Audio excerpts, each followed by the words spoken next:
Hello, everyone, and welcome to this UCL lunch hour lecture on COVID and gender equality.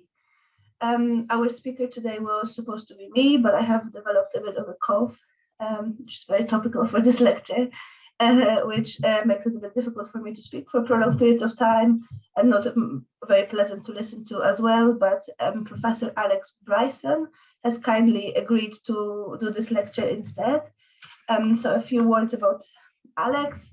Alex is a professor at quantitative social science at UCL's Social Research Institute. He's an applied labor economist with background in sociology.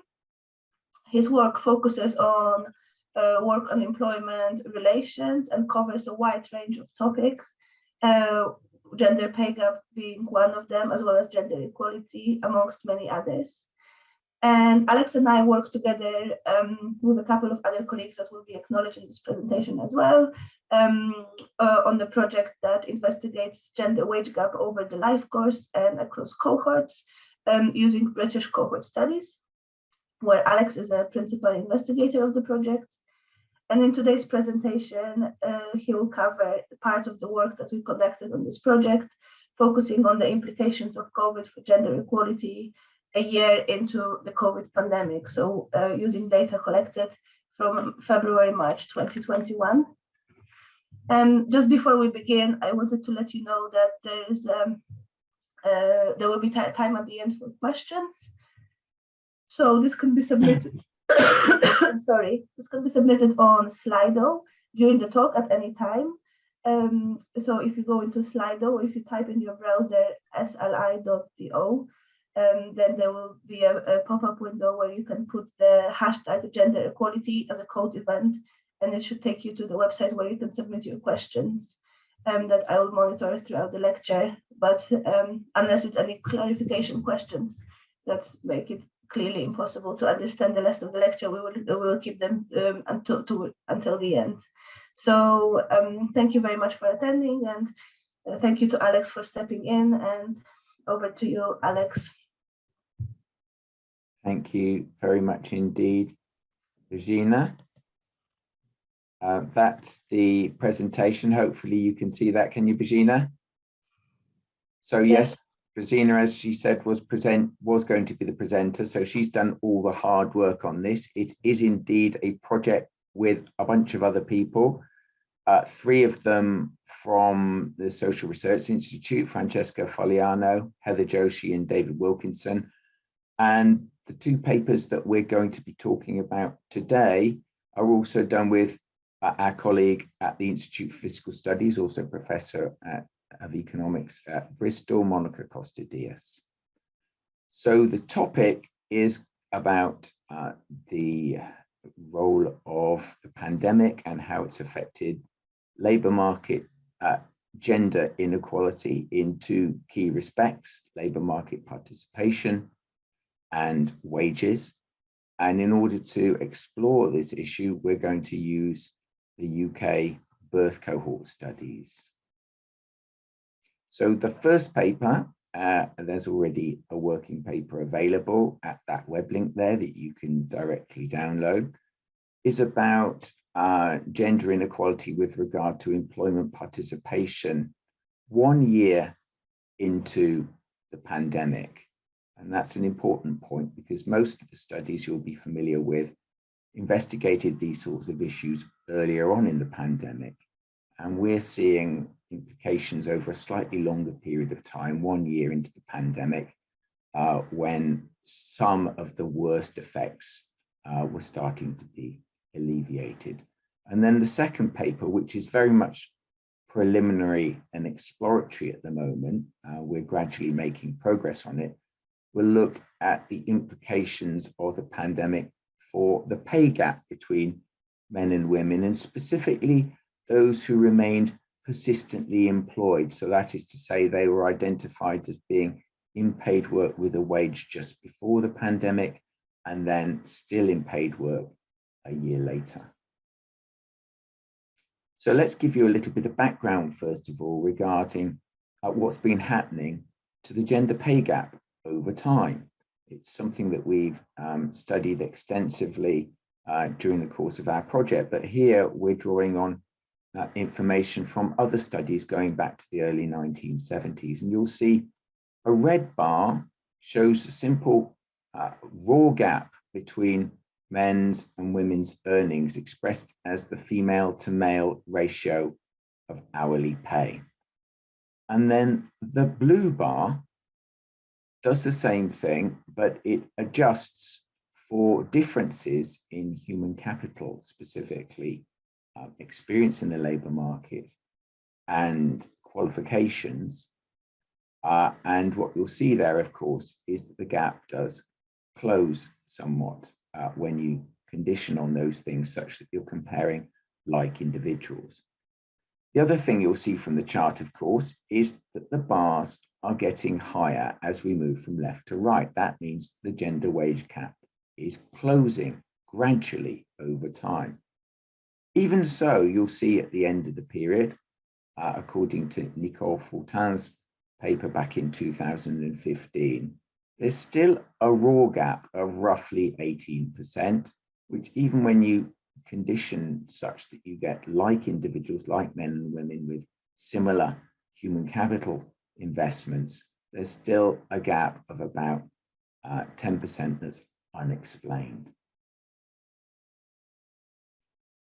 Now, there've been some good things happening in the labor market over time, and human capital in particular is important because what we found is in the old days, men would have had higher education than women, as shown in this graph, which shows years of births of individuals over time and the education of men and women.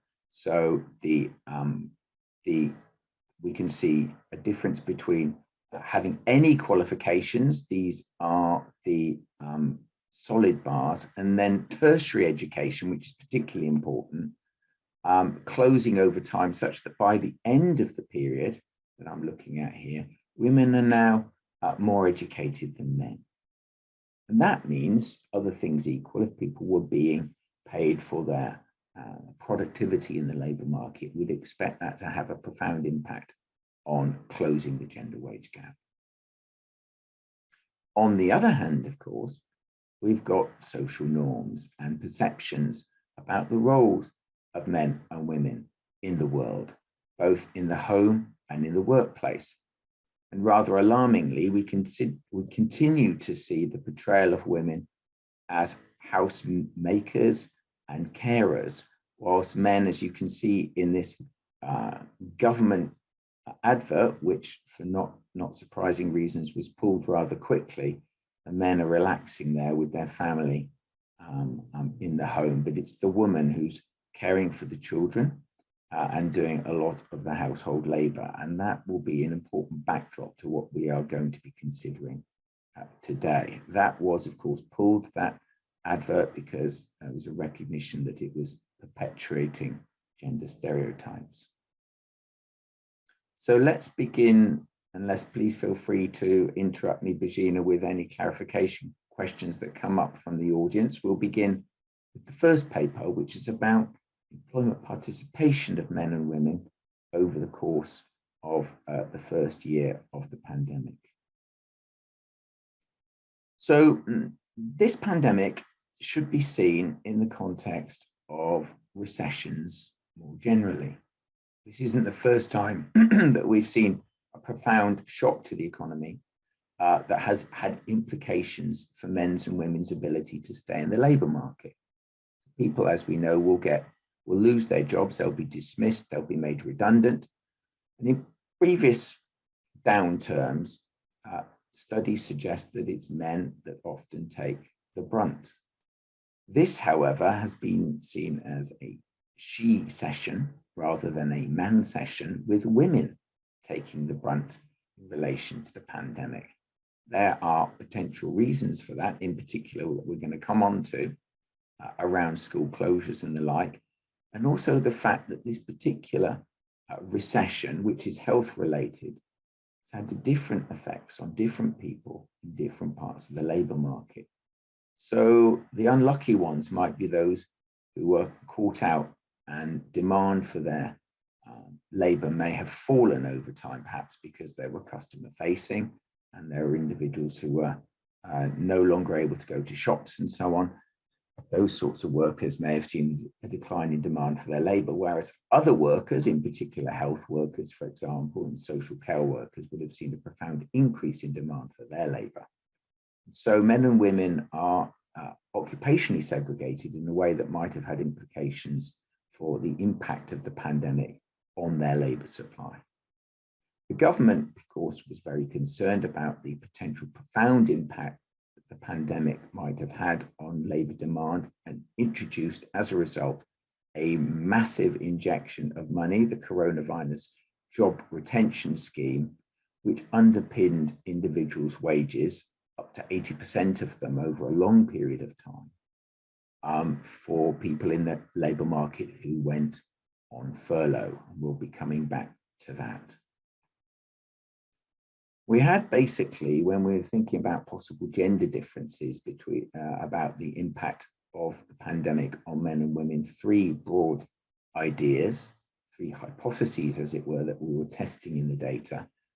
The first related to the occupational segregation to which I've just referred. So women are overrepresented in jobs that may have been disproportionately affected by the pandemic, in particular in sectors such as hospitality and tourism.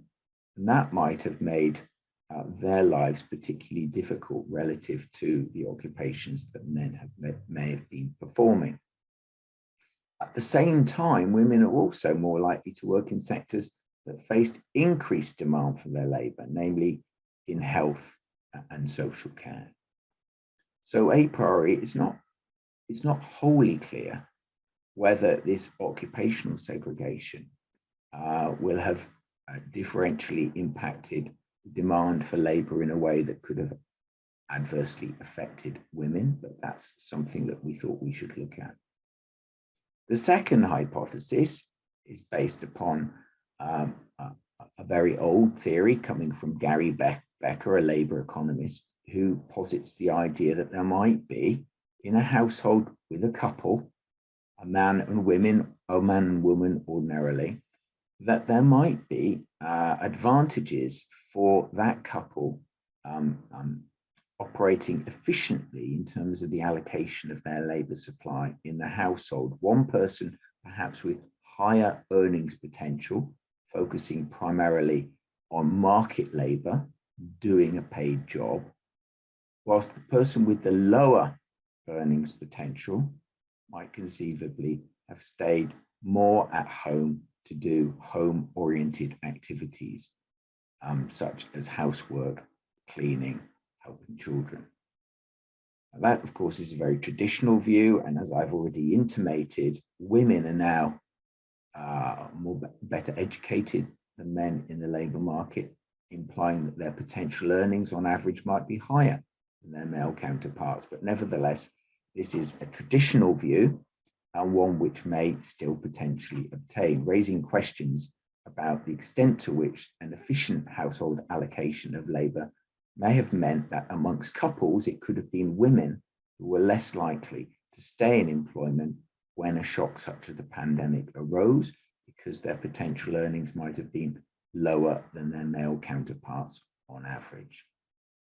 The third hypothesis relates to another subgroup, specifically couples with children, and in particular, social norms regarding childcare responsibilities. These were particularly important, of course, during the pandemic, because many schools and childcare facilities were closed, either temporarily or permanently, leading to an increased need for parents to care for their children in the home. The question then is, who did that work, and what are the implications for their labour supply? As I've said, we focus on a year after the start of the pandemic, and this Resolution Foundation chart shows that is rather an important thing to bear in mind. So we actually look at where they're at in February, March 2021. So to the close to the far right of this chart. And you'll see by that point, the proportion of all people who were furloughed employees, although it was still very, very large, had actually fallen relative to the beginning of the pandemic, which you can see in the left of this chart. Although the proportion of workers who were partially furloughed had increased a little bit over time. How are we going to examine these questions? Well, we're going to look at 4 different birth cohorts. The National Child Development Study is a cohort of people born back in 1958. So as you'll see, they're in their 60s when we did this study. The birth cohort for 1970. Next Steps, which is a quasi-birth cohort born in 1989, 1990. And then the Millennium cohort born around the year 2000, who of course were only about 20 years old. And so if they were in the labour market at all, they were very early on in their labour market experiences. So we focused on people who were employed just before pandemic and then sought to establish what was happening to them 1 year on after the pandemic had hit. We're talking about people living in England, Scotland, and Wales. We've excluded lone fathers because they are a very small proportion of our sample. And we run simple linear probability regression models. These simply control for certain features, which I'll explain in a minute, when we try and identify the independent effect of being a woman on certain outcomes, which I'm about to show you. And we weight back to the population so we can extrapolate to the population at large. We have some missing data issues, so we make some imputations and include simple indicator variables to identify who we've imputed for to retain our sample sizes. Now we're interested here in this first paper in 4 specific outcomes. First of all, simply remaining in employment. Remember, this sample are all identified as being in employment just before the pandemic came into being. And then we're looking a year later to see whether they remain in employment. And our definition of employment in this first bullet is all of these categories in bold: employed, furloughed, apprenticed, voluntary work, self-employed.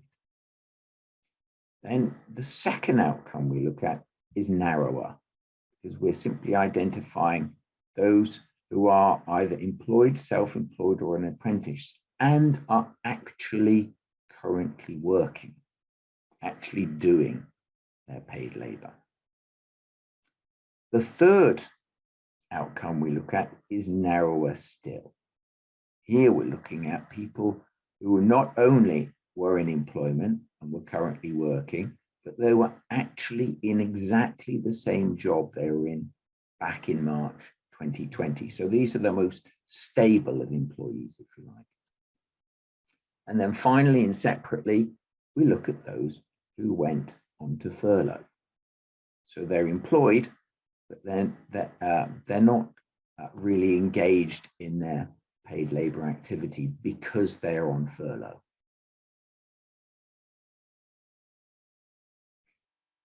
So those are the outcomes we look at, and then we control for or condition for a bunch of variables to try and isolate this gender effect. First of all, we just show some raw differences between men and women. In the second stage, we introduce some basic control variables. So we're comparing men and women, having conditioned away their age, the country they're living in, whether or not they were in London, their education levels, their social class as indicated by their parents, and the mode of survey. And then, having done that, we try and use these controls to test hypotheses that we're interested in. The first hypothesis, you'll recall, was about occupational segregation. So we're going to plug in some job characteristics, specifically the occupation the man or woman was performing, whether they were part-time, and whether they were a key worker, based upon some information that we've produced ourselves in conjunction with IFS, based on 4-digit occupational codes. And here the idea is that if the job segregation issue matters, then perhaps taking account of that will shift the gaps between men and women in a way that will give us insights about the role of occupational segregation. Then in two final pieces of analysis, we're looking at subgroups of individuals in our data. Hypothesis 2, you'll recall, is the one about the efficient allocation of labor in the household and is necessarily about couples. What does the man do? What does the woman do? And here we will bring in some information about the nature of the partner and the partner's job characteristics, in particular, what occupation they're doing, whether they're doing it part-time and whether they're a key worker. Recall the idea here is that perhaps if the partner has a more valuable job in the labour market, it's conceivable that will impact the birth cohort members' propensities to supply labour. And then finally, our third hypothesis is another subgroup, couples with children. Those are the only people that will appear in that analysis. And here we're trying to isolate the impact of the number and age of children in the household and how that affects the supply of labour between men and women. Now, I've mentioned that we've got 4 birth cohorts here. And an important thing to bear in mind is that because when the COVID pandemic hit, these 4 birth cohorts were at different stages in their lives, necessarily because they were born at different times. So the 1958 cohort are actually already aged 63 by the time the cohort hits. And their distribution across family types is indicated by the red bits of these bars. So the key point here is that, yes, it's true, some of them have children, but many of them do not. Their children have already left the nest. So our definition of having children is actually who's co-located with you in the household. Yeah. At the other end of the spectrum, you get people in next steps, for example, age 31. Not surprisingly, a fair few of them still have children co-located with them in the household. So it's worth bearing that in mind. The different cohorts contribute differently to these different subsamples based upon whether or not they have children, whether or not they have a partner, and so on. Okay, so now I'm going to go straight to some analyses, and I'm going to explain that you'll see a bunch of graphs that look something like this. And so I should explain this carefully. In this graph, what you'll see is we have a grey bar set at 0. That is a reference person, and in this case, the reference is men. And we then compare the probability of, for example, in this top quadrant here, remaining in employment as a woman. And so the blue dot here is identifying, this is the probability of a woman remaining in employment relative to a man. And you'll see that there is a lower probability, it's about 2% difference. But these whiskers are the confidence intervals around that estimate. And if those confidence intervals overlap with our vertical line, that indicates that that's not a statistically significant difference. Furthermore, we see multiple colored dots, and these dots simply represent different models controlling for these different variables, as I've discussed already. So the basic controls we bring in first of all, such as where you're born and social class and so on. And then we start to test our hypotheses. So we bring in, for the green dots, job characteristics, the yellow dots, the partner's job characteristics, and then the gray dots, the children in the household. So what we see here in the top left quadrant, for example, is although women on the whole seem to have a slightly lower probability of remaining in employment. Remember, I'm talking about remaining in employment because all the people in our estimation samples started off being in a job just before COVID hit, and then we're looking a year later. We do see a little bit of evidence that the job, the occupational segregation, the jobs that women were performing, does slightly impact the extent to which remaining in employment relative to men changes, but only very slightly. There's not very much going on here. However, if we look at the propensity of women to be actively working relative to the men, that's this grey bar here, we see all of these dots are to the left of the men. They're all negative, and they're roughly 3 to 5 percentage points less likely than male counterparts to be actively working. And this is true however we condition on other variables. Similarly, you'll see women are less likely to be in the same job. Again, 3-4 percentage points, and that whatever we condition on doesn't make a lot of difference. Where are these women? Well, this is what this final quadrant is telling us. They were much more likely to be on furlough than male counterparts, perhaps by about 3 percentage points. That doesn't sound like very much, but it is statistically significant, and it's regardless of those things that we control. So what we find here is we do find that women are less likely to be actively working, less likely to be in the same job a year later, and more likely to be on furlough than men. Now we take the analysis a little bit further. This time we look at men and women in different household settings. And here we're testing hypothesis 1, really. We're really interested in the way that the green dots move relative to the raw blue dots. And the reference group here isn't just any men, it's partnered men with children. They are standardly viewed as, you know, let's call it male breadwinners. In the old days, they would have been. So these dots are comparing against that reference group. So if we look at women partnered with children, what do we find? We find that they are less likely than men partnered with children to remain in employment. This is true when we control for other things, and it's still true, although only on the margins of statistical significance, when we condition on their job characteristics, specifically this issue of occupational segregation. These women partnered with children are clearly, in a sense, either taking a hit, or it's possible, and we'll come back to this, whether they've chosen to do this, but nevertheless, whatever the reasons, they are less likely to remain in employment than partnered men with children.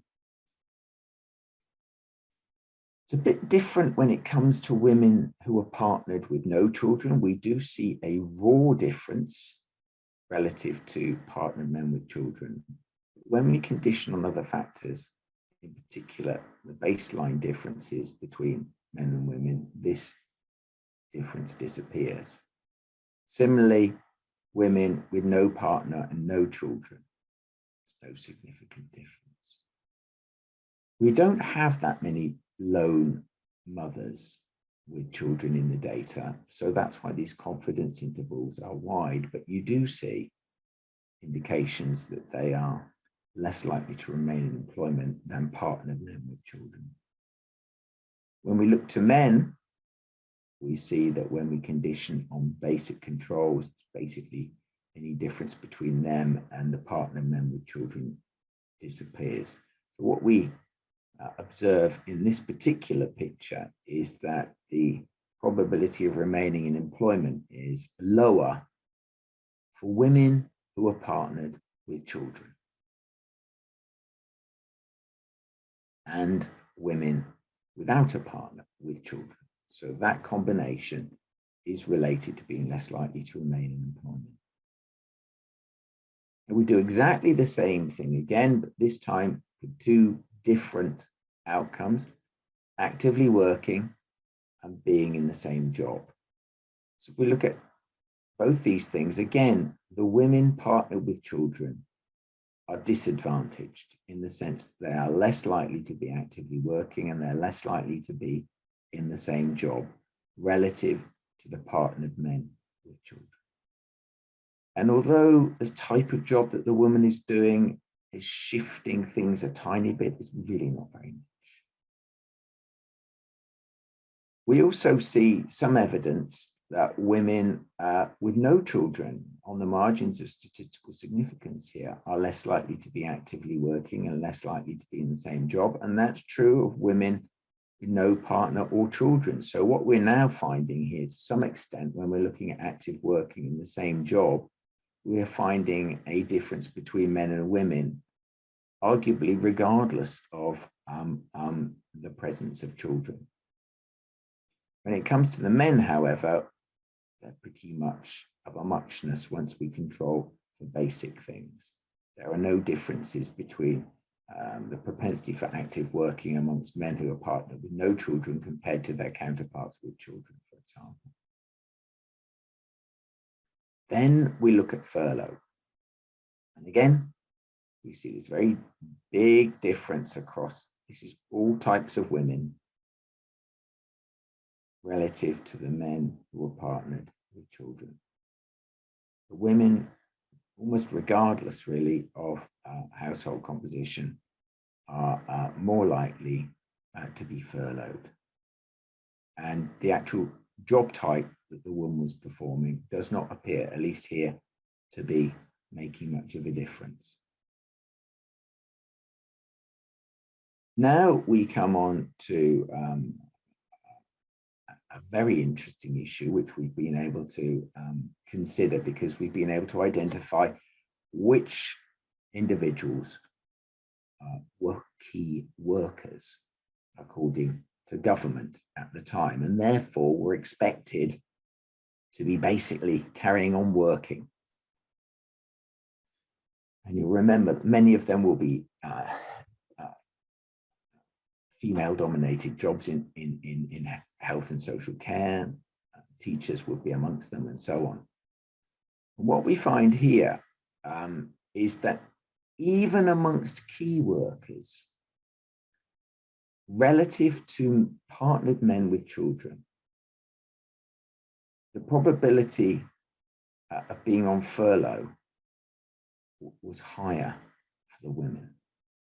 Even amongst key workers, more likely to be furloughed, which I think is a very interesting finding. You see some hint of it here, even for women who are partnered with no children. So it's the partnership status that might be driving some of this.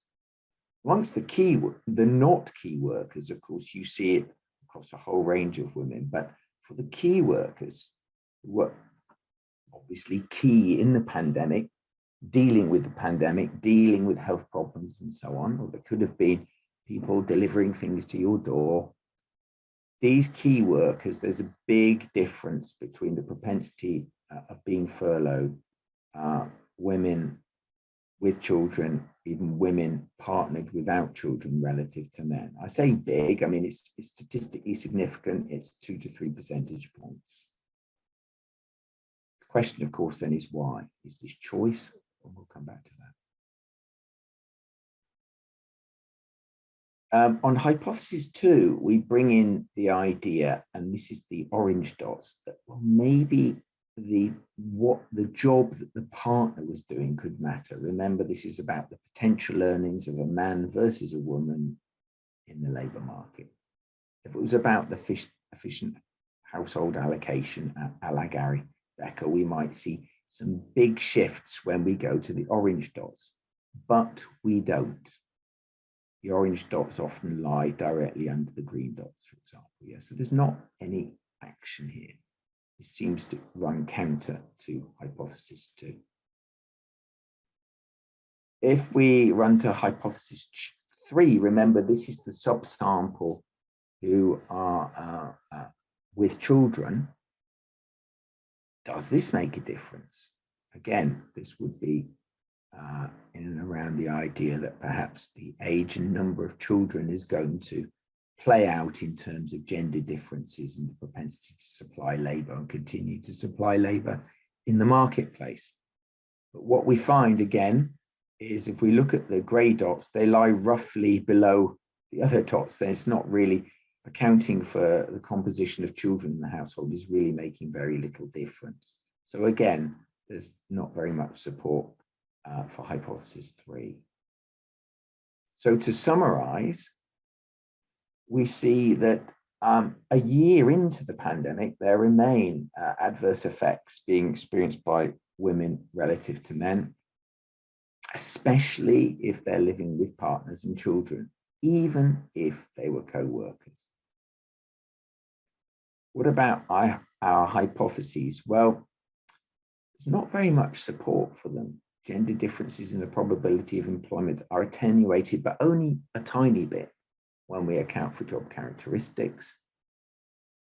Efficient household allocation doesn't seem to play out, and childcare responsibilities, at least adjusting for the presence of children, makes little difference to our previous estimates. So what is going on? Well, there could be something around social norms, expectations regarding who should be looking after the children, who should be doing the housework.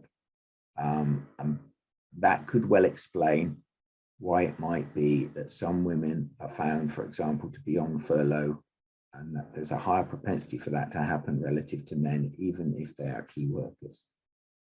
There might be a component around preferences. Women may prefer conditions offered under a furlough scheme. But of course, it's very hard to distinguish between social norms and preferences if those norms are fully internalized and women are simply responding to expectations from society as a whole. Another possibility is that there could be some employer discrimination going on. It may be that women have been forced to be furloughed at higher rates than men by their employers. Yes, it's true that there might be some issues around legality there, but nevertheless, it's quite possible that sort of thing may have been going on.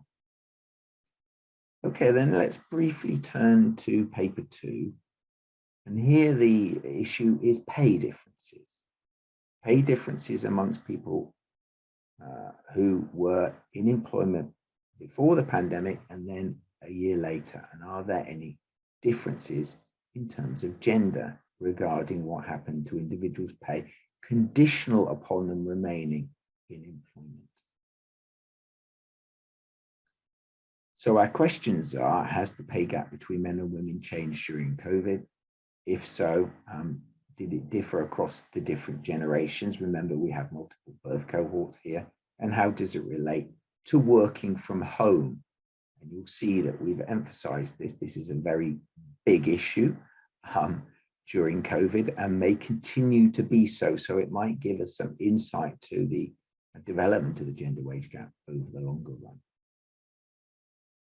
Remember that we are looking here at what we call persistent workers, people who had been in employment before the pandemic and afterwards, and they do look a little bit different to people who were employed pre-pandemic, but not subsequently. In particular, those people who are the persistent workers are more likely to be found in professional occupations, higher up the earnings distribution. So they are not typical of all the workers that we observe pre-pandemic.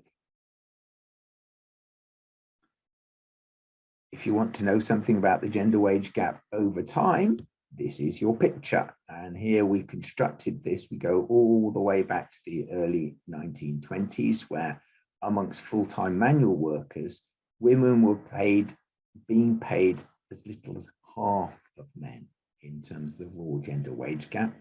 This then declined somewhat. It particularly declined over the Second World War period. When the war came, that made a big difference to the gap. And the second big decline happened with the Equal Pay Act in the 1970s.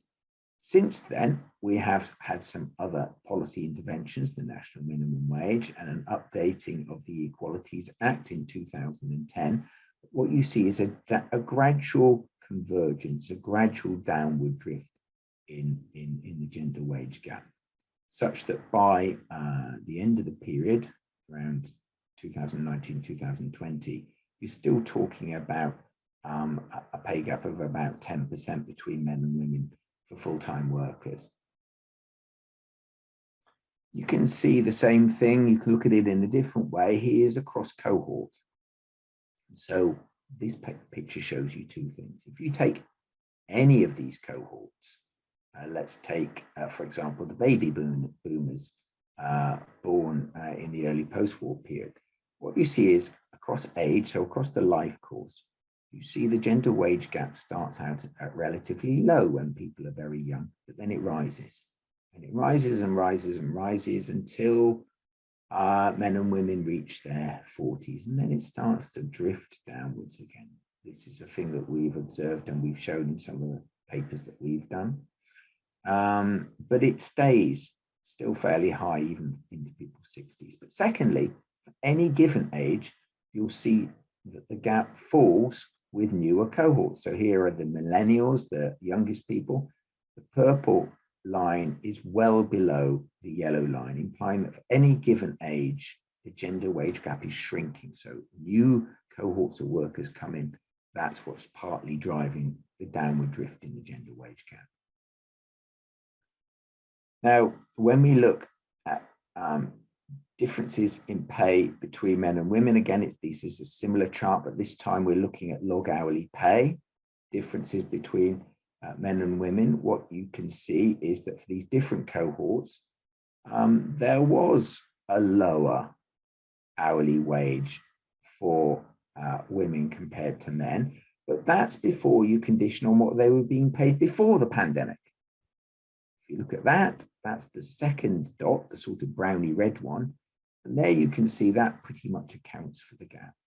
Apart from, with respect to this cohort here, born in 1970, you can see there are some differences and that they are impervious to whatever you control on.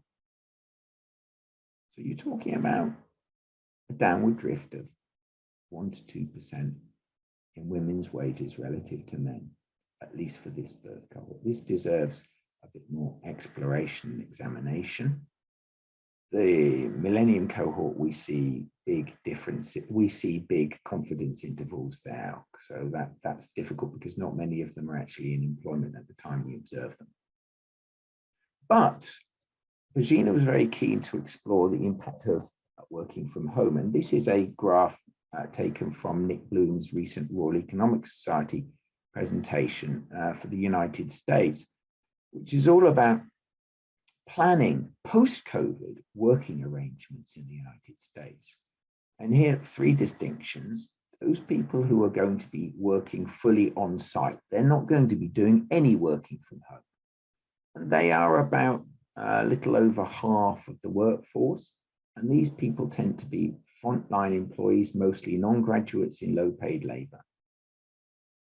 Then there are the hybrid group, people who will be spending at least 1 day a week working from home in paid labor.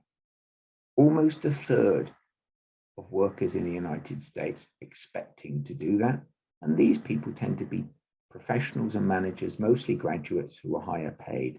And then finally, we have a residual group, not insignificant, 15% of all workers in the US, who are anticipating being fully working from home. And many of these people are in specialized roles, IT support, payroll, and contractors. So we've started looking at this in this final slide I want to show you. We've distinguished between these groups, people who, so let's take the 1958 birth cohort down the bottom here. We've got people who were fully working on their employer premises. What do we observe? We see the log hourly wage of the men and the women here. The men's wage is slightly above that of the women, but not massively so. What about the working from home group? Well, we see a very big gap between the wages of men and women. Both of them are high paid, yeah, they're higher paid than this bunch down here, fully working from home. But the gap between the men and the women, as indicated by this line, is big. The hybrid workers, pretty similar actually, a big gap again. If we look at the 1970 birth cohort, working on employer premises, lower paid, but not that big a gap. Working from home, higher paid workers, big gap. Hybrid, big gap. Raising questions about the implications of working home for the long term. So I'll leave it there, hand it back to you, Bajina. If you want to know more, you can go to our project website. You can email the woman who was behind all of this work, or tweet her, or talk to her now. Back to you, Bajina. Thank you very much, Alex, for a great presentation, if I do say so myself. We have a couple of questions in the chat. So the first question is, with the new post-COVID social norms, which aspects of the labor market inequalities do you think will no longer be relevant and which will increase in importance? Which what bits of the, which? With the new social norms, which aspects of the inequalities? So for, I guess, working from home is probably a new dimension of inequalities that has appeared since. Yeah. I mean, it's quite early to say, but it's pretty clear, for instance, from the Nick Bloom presentation, that whereas pre-pandemic about 5% of workers in the United States anyway were working from home, it's now going to be 25%. It's gone up by fivefold. So the working from home is going to be really, really important. And it's unclear a priori, in my view, what the potential impact might be on propensity to work in higher paid occupations, and combining, arguably, you could think of it as a way towards work-life balance, possibly. On the other hand, it could impact productivity. And as we've seen here, early signs are that the pay gaps amongst that group are quite high. So working from home is absolutely something we need to be looking at.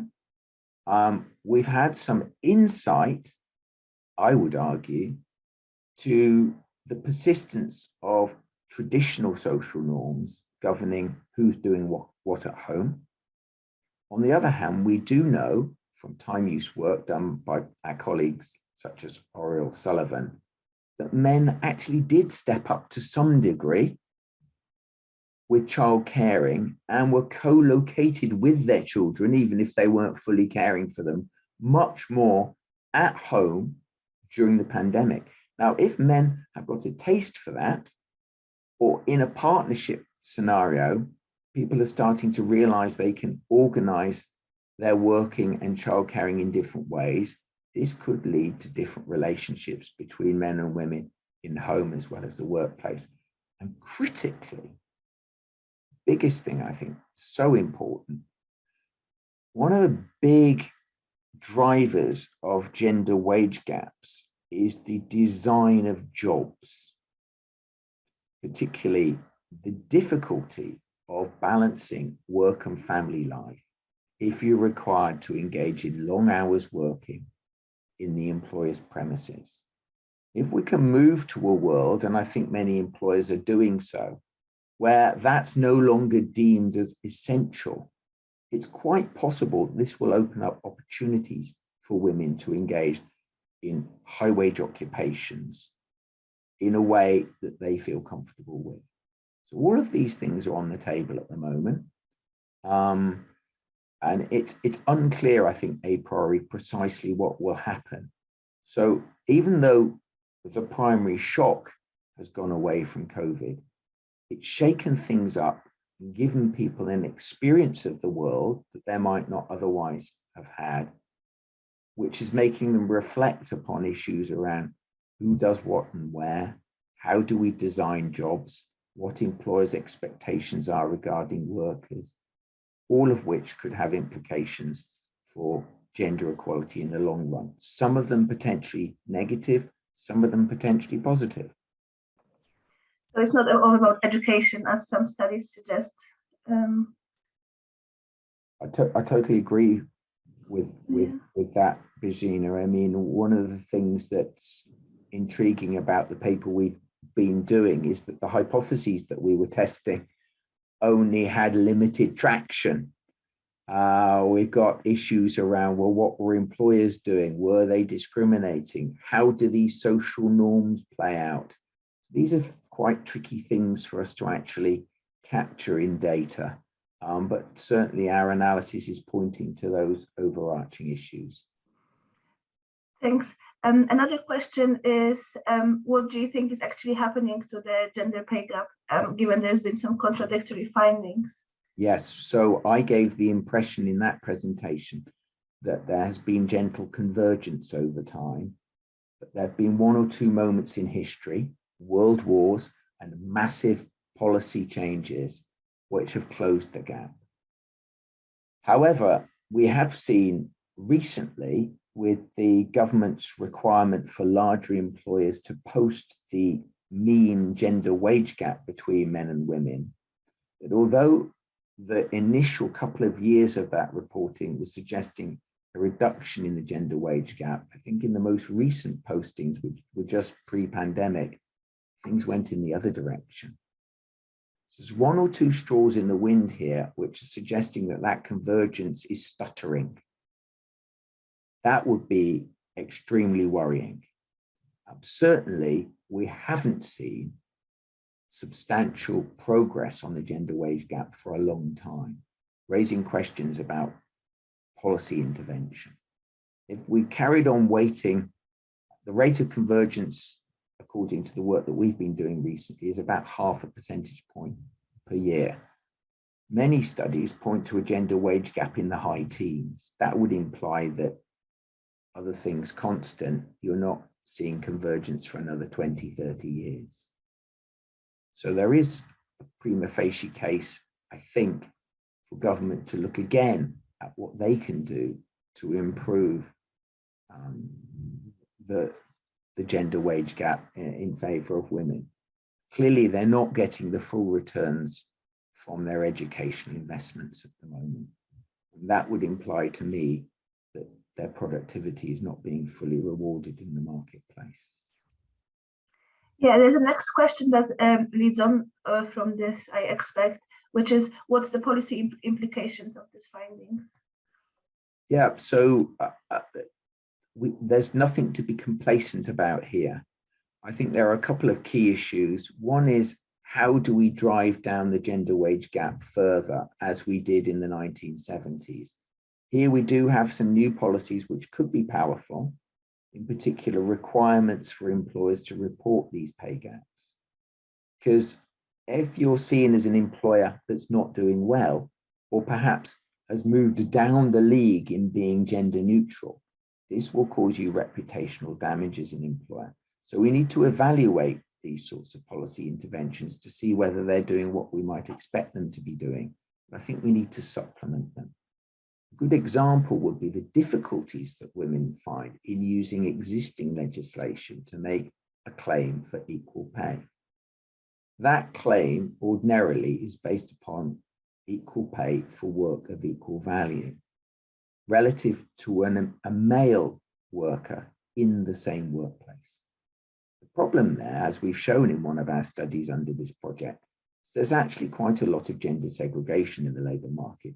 There are many workplaces where there is no male comparator, making it very hard for a woman to take action under the law. So I think we need to revisit these sorts of things. We do not want the law to be equivalent to going through the eye of a needle in order to bring about gender equality. And I think the third thing we need to be thinking about is, how do we evaluate these changes in the labour market, in particular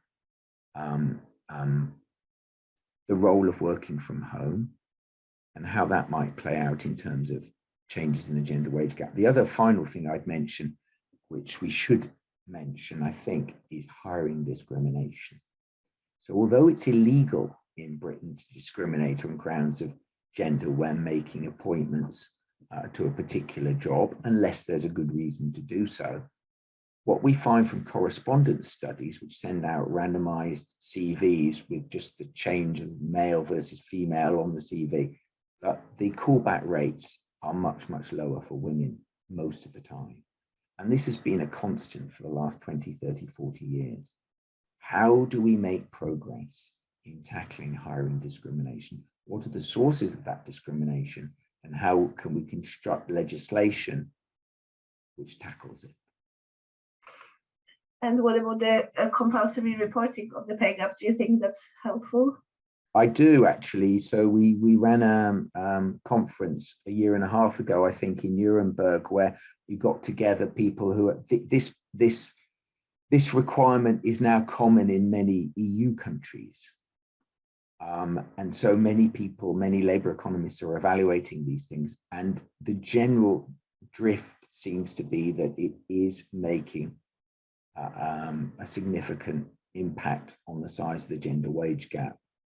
And it could be the reputational damage issue.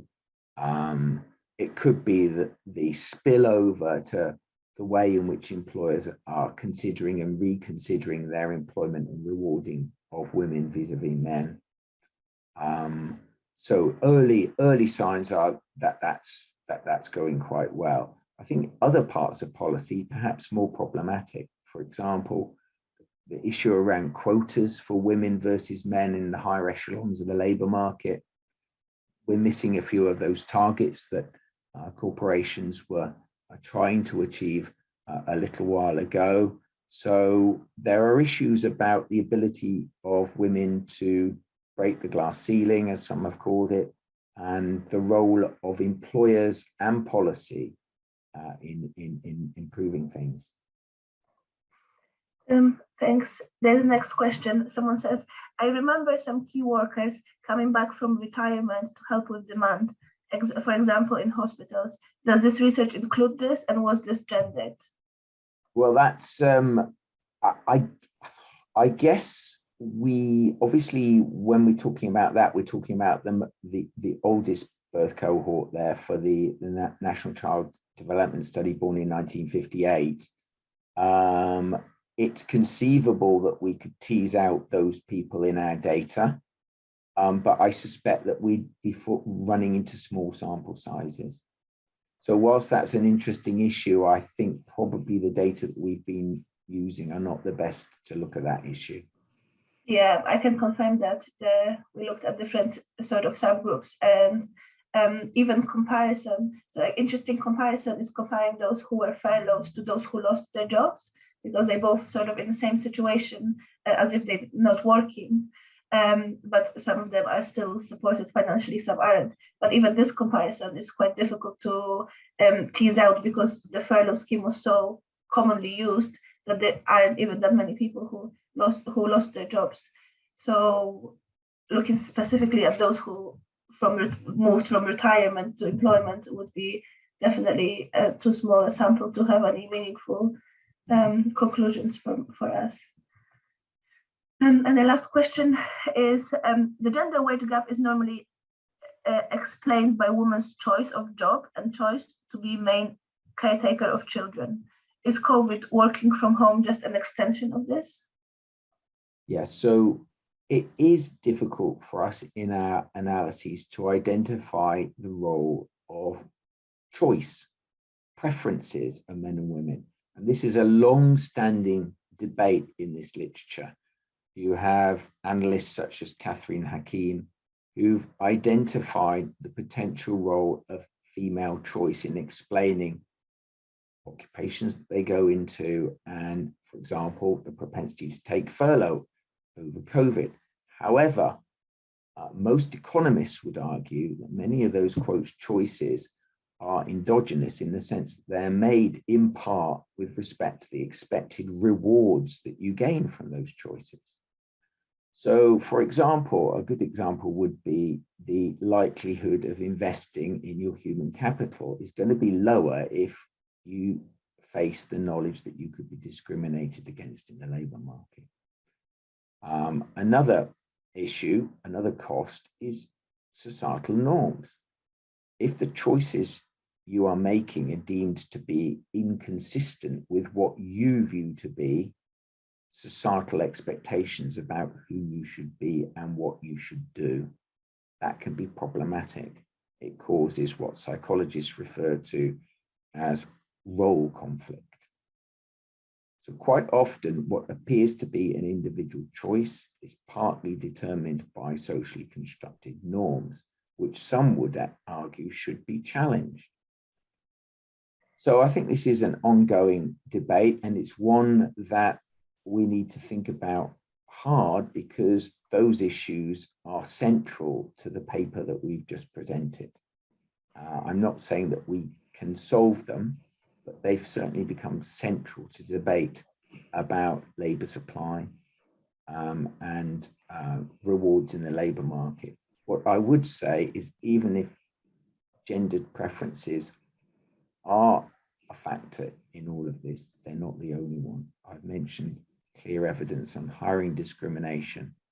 I've also mentioned women not receiving the full rewards from their human capital investments, as indicated by the residual unexplained gender wage gap in most studies that we observe. So these things really need to be identified. But you're right, I think, in asking about what role is played by preferences, and we shouldn't just assume away the idea that those preferences could be different across men and women. Alex, is 1 minute past 2 o'clock, so I think we've run out of time, unfortunately. Thank you very much for everybody for attending, and for you for doing the presentation and stepping in on such a short notice. And just to let you know that the next lunchtime lecture will be taking place on Thursday, 28th of April, and will be on Imagining a Home of the Future, which brings together diverse voices of those who helped to create story behind the Tomorrow's Home exhibition. So thank you very much to everyone for attending, and to Alex for presenting once again, and see you soon on the next seminar.